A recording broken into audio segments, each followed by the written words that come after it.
This channel does not promote any violent, harmful, or illegal activities. All content provided by this channel is meant for an educational purpose only. উপনির্বাচনের ফলাফলের পরের দিন ঘাটালে তৃণমূলের ঘরের গন্ডগোল দেখলেন তো, দলের ভিতরেই খণ্ডযুদ্ধ। অন্যদিকে মালদায় সেখানে আবার বিরোধীদের বিরুদ্ধে যুদ্ধ ঘোষণা করে ফেললেন শাসক নেতারা। উপনির্বাচনের সাফল্যে ফুরফুরে মেজাজে জেলা সভাপতি বিরোধীদের দাঁত ভেঙিয়ে জিপ ছিঁড়ে দেওয়ার হুঁশিয়ারি দিলেন, আর সংখ্যালঘু নেতা দিলেন বুলডোজার চালানোর আলটিমেটাম। হাড়োয়ায় আবার ভোট পরবর্তী হামলার অভিযোগও উঠছে।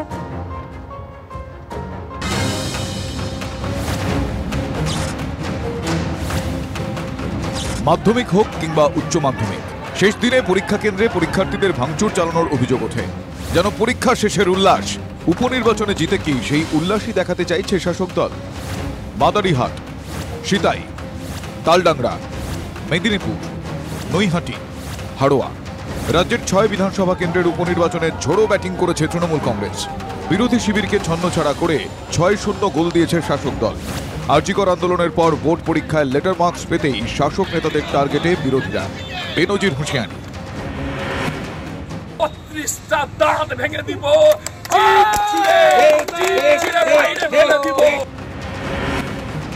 আরজিকরের পিছনে যারা ছুটছুটি দিচ্ছেন বিজেপির লিডাররা, আমি মনে করি তাদের উপরে বুলডোজার চালানো উচিত।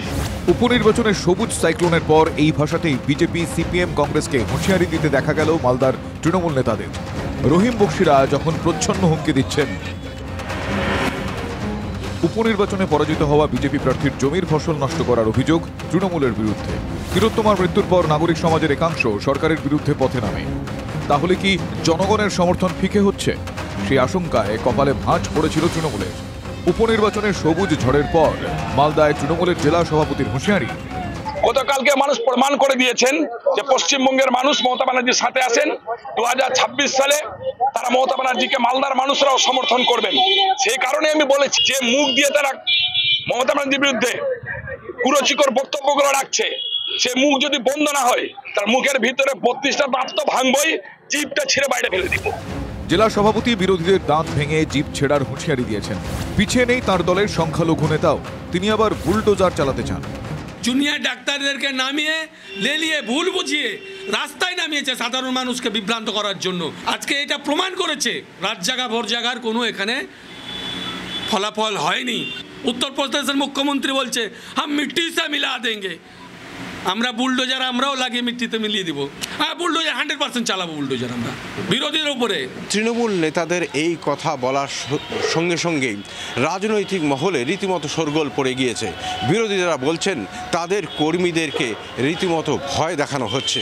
একটাই বলবো, যদি পুলিশ সিকিউরিটি ছাড়া তিনি নিজে বাইরে বেরিয়ে এই কথাগুলো বলুন, তাইলে বোঝা যাবে তিনি কত বড় বাঘ, কত বড় মস্তান, সেটা আমরা বুঝতে পারবো। একটাই কথা বলবো যে ক্ষমতায় চিরকাল কেউ থাকে না। আজকে তৃণমূল কংগ্রেস আছে, কাল যদি পালা বদল হয় তাহলে উনিও বাড়ি থেকে বেরোতে পারবেন কিনা মানুষ ঠিক। মালদায় যখন হুমকি হুঁশিয়ারি, তখন উত্তর 24 পরগনার হাড়োয়ায় পরাজিত বিজেপি প্রার্থীর 5 বিঘা জমির বাগান কেটে নষ্ট করে দেওয়ার অভিযোগ। লোক কেটেছে, একদম গোড়া থেকে কেটে দিয়েছে এবং আমার চাষের যে শ্যালো মেশিন ছিল সেটাকে ভাঙচুর করেছে, ট্র্যাক্টর ভাঙচুর করেছে। এ থেকে তৃণমূল ছাড়া বিধানসভা জুড়ে সন্ত্রাস চালাচ্ছে এবং এই সন্ত্রাস এখানকার স্থানীয় তৃণমূল নেতারাই করেছে। আমার তো সম্পূর্ণ মনে হয় যে বিজেপি নিজের চক্রান্ত করে নিজেরা নিজের বাড়িতে এগুলো করিয়ে ওরা তৃণমূল কংগ্রেসকে ব্লেম করার চেষ্টা করছে। সব দেখে তাই ভোটারদের প্রশ্ন, এটা কি সবে ট্রেলার? শুভতোষ ভট্টাচার্য ও দীপঙ্কর দাসের রিপোর্ট, TV9 বাংলা। এবার একটু চোখ রাখা যাক জাতীয় রাজনীতির দিকে। বিজেপির সঙ্গে মুখোমুখি লড়াইয়ে হারছে কংগ্রেস, এই থিওরিতে ফের একবার শিলমোহর। হরিয়ানার পর মহারাষ্ট্র ধরাশায়ী রাহুল গান্ধীর দল। ইন্ডিয়া ঐক্যেও কংগ্রেসের নেতৃত্ব নিয়ে প্রশ্ন উঠতে শুরু করেছে। সব বিরোধী দলকে মমতা বন্দ্যোপাধ্যায়ের ছাতার তলায় আসার আহ্বান জানাচ্ছেন কে? তৃণমূল সাংসদ কল্যাণ বন্দ্যোপাধ্যায়। রাজ্য রাজনীতিতে নতুন জোট হতে পারে কি, নাকি দলবদলের হিড়িক শুরু হবে? আরে কংগ্রেসের সাথে তৃণমূলের পার্থক্য কি জানেন? কংগ্রেস 7 বছর ধরে বিজেপির কাছে হারছে, আর তৃণমূল 7 বছর ধরে বিজেপিকে হারাচ্ছে। এটা হচ্ছে পার্থক্য। 2021-এর বিধানসভা নির্বাচন জেতার পরে কথা সগর্বে বলেছিলেন অভিষেক বন্দ্যোপাধ্যায়। তারপর যতবার বিরোধী ঐক্যের উদ্যোগ হয়েছে। কংগ্রেসের নেতৃত্ব নিয়ে প্রতিবার প্রশ্ন তুলেছে তৃণমূল কংগ্রেস। লোকসভা ভোটে বিজেপির শক্তি ক্ষয় ও কংগ্রেসের 100 ছোঁয়ার পর পরিস্থিতি একটু বদলেছিল। হরিয়ানা ও মহারাষ্ট্রের নির্বাচনী ফলাফল দেখিয়ে ফের প্রশ্ন তোলার সুযোগ পেয়ে গিয়েছে তৃণমূল কংগ্রেস। যখন সারা ভারতবর্ষব্যাপী কংগ্রেস যখন পিছিয়ে পড়ছে, যারা অন্যান্য রাজনৈতিক দল, বিরোধী দল যখন পিছিয়ে পড়ছে, তখন তাদের ইগো ছেড়ে দিয়ে, তাদের সমস্ত কিছু ছেড়ে দিয়ে, তাদের দলের অস্তিত্ব রেখে ইন্ডিয়া জোট হিসেবে, সমস্ত বিরোধী দলের জোট হিসেবে, জোটের নেত্রী হিসেবে মমতা বন্দ্যোপাধ্যায়কে সামনে নিয়ে আসা উচিত এবং সামনে নিয়ে এসে ভারতবর্ষের বুকে সেই লড়াইটা লড়া উচিত। এটাতে কোনো ইগোর ফ্যাক্টর নয়। যারা ব্যর্থ হচ্ছেন তাদের তো স্বীকার করতে হবে তারা ব্যর্থ হচ্ছেন। লোকসভা নির্বাচনে ঘুরে দাঁড়ানোর ইঙ্গিত দিয়েছিল কংগ্রেস, কিন্তু বিজেপির সঙ্গে সরাসরি লড়াইয়ে তারা এখনো অনেক পিছিয়ে। লোকসভা ভোটে 286 আসনে কংগ্রেস ও বিজেপি মুখোমুখি লড়েছে। 286 আসনের মুখোমুখি লড়াইয়ে মাত্র 84টি আসনে জিতেছে কংগ্রেস। উত্তর ভারতে 99টি আসনে লড়ে মাত্র 27টিতে জেতে কংগ্রেস। হরিয়ানা বিধানসভা ভোটে সরাসরি লড়াইয়ে বিজেপির কাছে হারে কংগ্রেস। জম্মু কাশ্মীর বিধানসভা ভোটে জম্মুতে একটিও আসনে জেতেনি কংগ্রেস। মহারাষ্ট্র বিধানসভা ভোটে 75টি আসনে সরাসরি বিজেপি ও কংগ্রেসের লড়াই হয়েছে। মহারাষ্ট্রের সম্মুখ সমরে মাত্র 10টি আসনে বিজেপিকে হারিয়েছে কংগ্রেস। কংগ্রেসের কিছু নেই, কংগ্রেস নষ্ট শেষ হয়ে গেছে।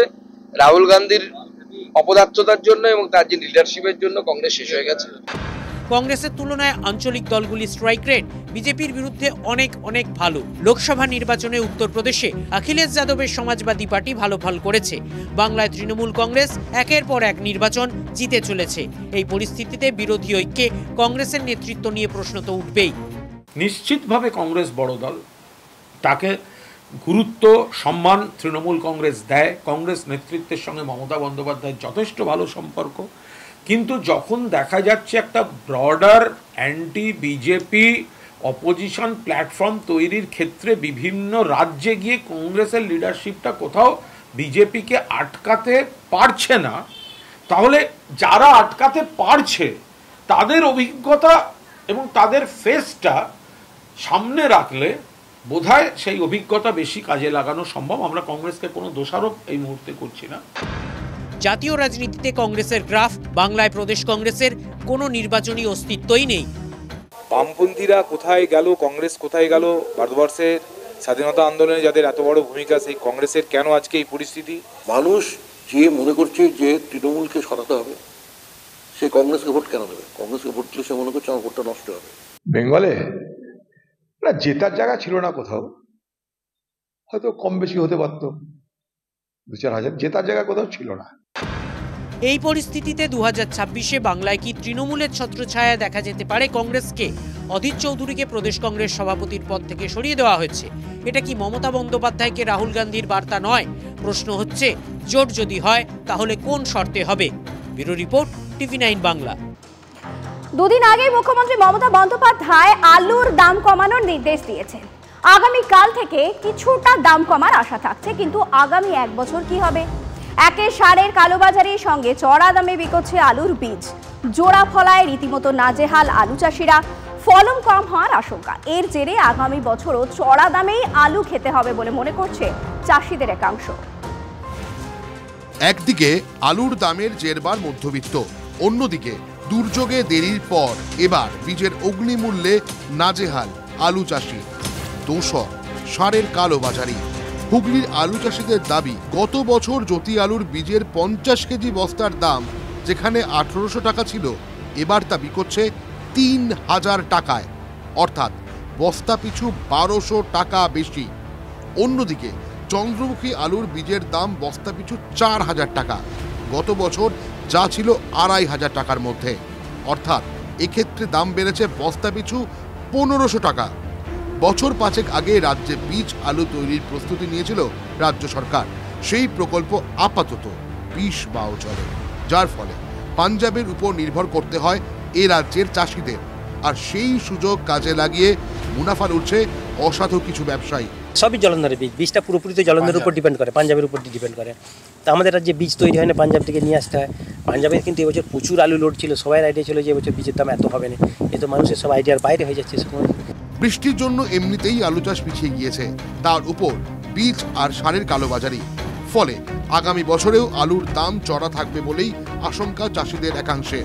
খাবার আলু, যেটা খাবার আলু আমরা চাষি অল্প স্বল্প আছে, তার উপরে সরকার নিয়ন্ত্রণ করছে, বাইরে যেতে দেবে না, হচ্ছে যে এই রাজ্যেতেই বিক্রি করতে হবে, সেটার উপর সরকার নিয়ন্ত্রণ করছে। কিন্তু সরকার যে বীজ এত চড়া দাম, সার এত চড়া দাম, তার উপর কোনো সরকারের নিয়ন্ত্রণ নেই বা ভাবনা চিন্তা নেই। যদিও আলুর বীজ ব্যবসায়ী সংগঠনের তরফে দাবি, দাম তো স্বাভাবিকই আছে, চড়া দাম নেই, একদমই বীজ রিজনেবল দামে আছে। চাষি যে দামে চাষের আলু বেচছে সেই লেভেলে তারা এই আলুটা পেয়ে যাচ্ছে। আলু চাষের মরশুমেই আলু বীজের মূল্য বৃদ্ধিতে জেরবার আলু চাষিরা, কিন্তু নিয়ন্ত্রণ কিভাবে? দামটা আমাদের কন্ট্রোলের মধ্যে নেই। আমরা যেটা করতে পারি যে আমাদের উৎপাদিত বীজ পর্যাপ্ত কৃষকদের মধ্যে সাপ্লাই দিতে পারি। এখন পাঞ্জাব থেকে বীজ নিয়ে এসে কিছু অসাধু ব্যবসায়ীরা তারা কালোবাজারি করছে, সে ব্যাপারেও আমরা নজরে রাখছি। খুচরো মার্কেটে খাওয়ার আলুর দাম বাড়লেই প্রশাসনিক তৎপরতা লক্ষ্য করা যায়। দাম নিয়ন্ত্রণ করতে মাঠে নামে সরকার, কিন্তু যে আলু উৎপাদন করার জন্য বীজ আনতে হয় অন্য রাজ্য থেকে, সেই বীজের দাম নিয়ন্ত্রণে কিন্তু সরকারের কোনো ভূমিকা লক্ষ্য করা যায় না, এরকমই অভিযোগ হুগলির কৃষকদের। হুগলি থেকে ক্যামেরা সন্দীপের সাথে সনদ, TV9 বাংলা।